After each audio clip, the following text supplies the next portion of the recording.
I think a lot of people just sort of almost look at the built world as inevitable, or that it was just always there or always will be there. And you don't think about all the specific choices that have deep impact on your life. It's that fundamental. And we have the opportunity to engage people at all ages of that. And we also have the opportunity to inspire the next generation of innovative design thinkers and builders who are really going to be the ones who are really taking on the mantle with as technology is rapidly changing to really build and design differently. We have so much incredible opportunity and responsibility, I think, as the National Building Museum to really make those stories relevant. And how you make things relevant is by just really telling just good storytelling. Yes, we all care about the data and the stats, and you specifically, of course, care about that, and we want to make those types of decisions. But as a museum, we like to take all that information and transform it into something that makes somebody really leave the museum and go out and look at their built world within a new lens,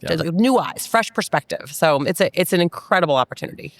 I'd love to understand more about how all of this comes together in this space. And so I know you don't come from construction personally, but it's really cool that you're at the helm of this. Like, where do you get your insight? How do you make decisions on the exhibits and the areas that you focus on as a team and all the hard work that your team does? Like, how does that come together? It starts with a really strong vision and an understanding of where and how we think we have impact. The built world, the built environment is so huge. It's everything, right? You can go so many different directions, and so we at the very top level try to focus it to say that we care about engaging and educating and inspire people to understand what the built world is and how it impacts their lives and their communities. Don't undervalue wonder as we sit in this wondrous space.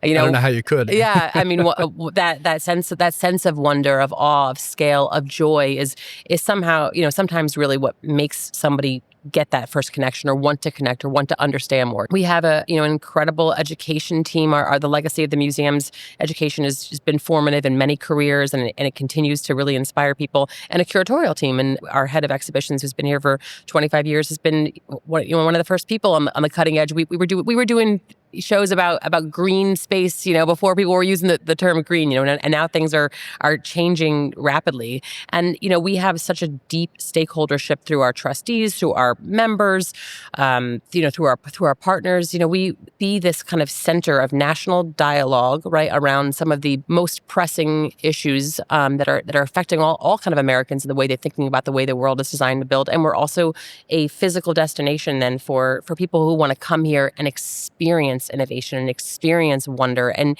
understand what's driving the industry. Yeah. And we're at an interesting crux right now where a lot of building needs to be done. A lot of facilities need to be renovated, maintained, and we can follow the status quo, but there's a tremendous opportunity to step back and say, how can we be better? How can we pick better materials? How can we use better methodologies? And it's just really refreshing to hear that you have such a deep bench of folks that you can go to get their perspective and understand, okay, what are the challenges you're facing? Are you in horizontal construction? Are you building some massive vertical projects? What are we doing with mega projects today, which always go over budget and always go over schedule? Like, all of these choices today, they matter. And I love how this showcases and highlights it in a way for somebody who, as I mentioned a moment ago, doesn't have the nerdy perspective that I might have, where I want to talk about this.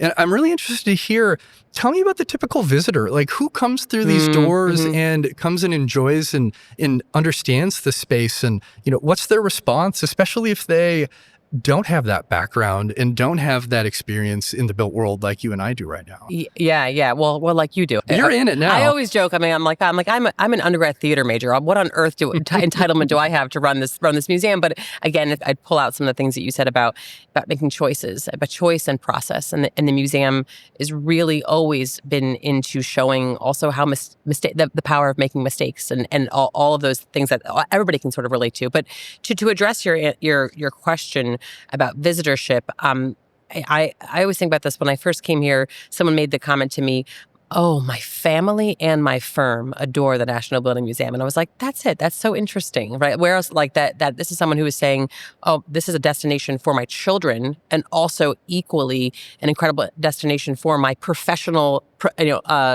realm of network. And what wildly different audiences between those two. Exactly. But that's the strength of the museum. On the one hand, and it's also, it's in the visitor experience of, there's not one person whose jaw doesn't drop when they walk in this door. And that's a beautiful thing. And that's a collective experience you can have no matter where you are in your association with building industries. It's just a powerful, powerful place. And that reminds us of the power of place. And so that hits everybody. There's also so many people in the Washington, Virginia, Maryland area who tell me my child learned to walk here.